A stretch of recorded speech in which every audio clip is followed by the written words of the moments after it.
You ask Tiger to calculate. This deals with linear inequalities with one unknown. The final result is I smaller than 9. Let's solve it step by step. Isolate the I. Divide both sides by -10. Whenever you multiply or divide by a negative, reverse the inequality sign.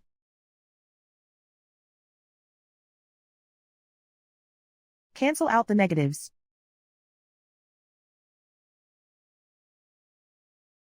Simplify the fraction.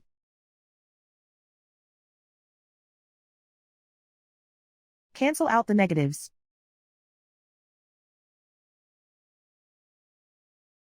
Find the greatest common factor of the numerator and denominator.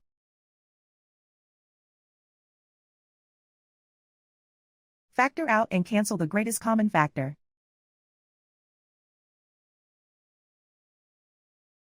Plot the solution on a coordinate grid. And so the final result is I smaller than 9.